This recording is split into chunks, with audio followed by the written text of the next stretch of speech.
undefeated, finishing everyone. A future champion that nobody could stop. And for a while, it didn't just feel possible.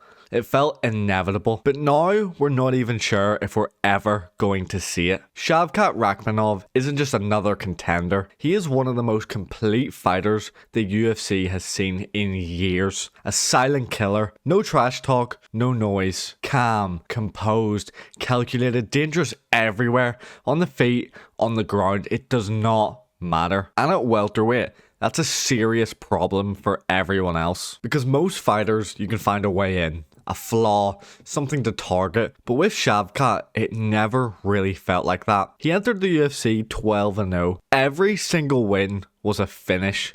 A 100% finish rate. And his first 3 fights in the UFC all ended the same way. 3 fights, 3 finishes, all within 2 rounds. Every time that he stepped into that octagon, it felt like the result was already decided.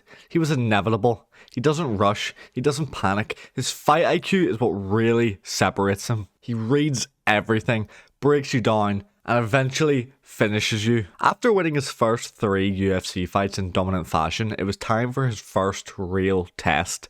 Neil Magny, a veteran of the sport, not a walkover at this point by any means, and Shavkat made it look easy. Closed the distance, took him down, controlled him, and submitted him in the second round with a guillotine choke. But it wasn't just the result, it was how comfortable he looked doing it. Then came Jeff Neal, a completely different fight. Striking, power, pressure. This wasn't a grappling match, this was a striking test. And this is the point where most prospects get exposed. And for the first time, Shavkat was pushed. He got hit. He took Neal's best shots. He had to deal with real adversity. But even then, he didn't break. He adjusted, stayed composed, kept moving forward, and then he found the finish. Third round, rear naked choke. Even in a fight where he was tested, he still finds a way. And that's what separates good fighters from elite fighters. Then, Stephen Wonderboy Thompson.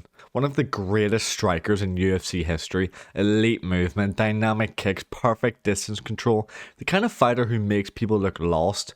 And again, Shavkat made it look simple. He closed the distance, he neutralized the striking, took him down and submitted him. Rear naked choke at the end of the second round. Another finish, another dominant performance against someone who's made a career out of making others look average. 3 very different fighters, 3 very different styles. And the result is always the same. He wins and he finishes. And at that point, it felt like Shavkat was the kind of fighter who could define an era. And those fighters do not come around often. 17 MMA fights, 17 wins, 17 finishes. This was unprecedented. He was becoming the boogeyman of the welterweight division. And then came the next step. Ian Machado Gary, undefeated in the UFC, wins over Jeff Neal, Neil Magny, and Michael Venom Page. A very calculated and controlled fighter with high fight IQ. And for the first time, Shavkat didn't get the finish. He still won. A 48-47 decision. He still looked composed, but the first time it didn't feel inevitable. Ian Gary was the first man to take him to a decision, but nevertheless, Shavkat had beaten him. A win which has since aged incredibly well. Gary has defeated Carlos Prates, one of the scariest contenders in the UFC, as well as Bilal Muhammad, the recent champion of the division. But since that fight, Shavkat hasn't fought in nearly a year and a half. Injuries have consistently kept him out, and now in a recent update from Shavkat's team, he's expected to be sidelined until 2027 with a repeat knee injury. And that's the worst thing that can happen to a fighter like this, because in MMA, divisions do not wait, opportunities do not wait.